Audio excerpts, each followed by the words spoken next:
চাওক কালি যিখন প্ৰতিবেদন দাখিল কৰিছে এইখন কেৱল মাত্ৰ প্ৰতিবেদন নহয়, এইখন হৈছে বৃহত্তৰ অসমীয়া জাতিটোক পিন্ধোৱা এটা বৃহত্তৰ এটা জাপি।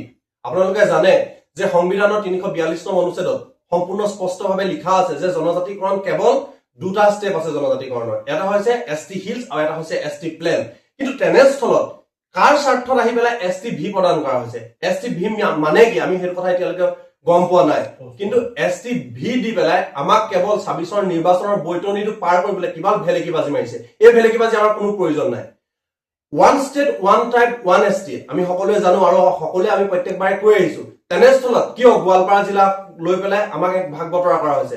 আমাৰ যিটো বৃহত্তৰ কোচ ৰাজবংশী যিটো জনগোষ্ঠীটো কিয় ভাগ ভাগ কৰি জনমানসত সেৱ প্ৰতিপন্ন কৰিবলৈ বিচৰা হৈছে?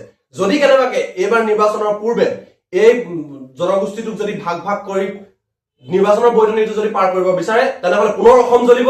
তাৰ কাৰণে নৰেন্দ্ৰ মোদী, হিমন্ত বিশ্ব শৰ্মা আৰু অধিৱেশনৰ যিজন অধ্যক্ষ ডক্টৰ ৰণোজ পেগু তাৰ বাবে দায়বদ্ধ হব। পুনৰ সংগ্ৰাম চলিব, জাতিৰ স্বাৰ্থত যিখন সংগ্ৰাম চলিব, সংগ্ৰাম তীব্ৰতৰ হব আৰু গণতন্ত্ৰৰ শেষ পৰ্যায়লৈকে আন্দোলন হব।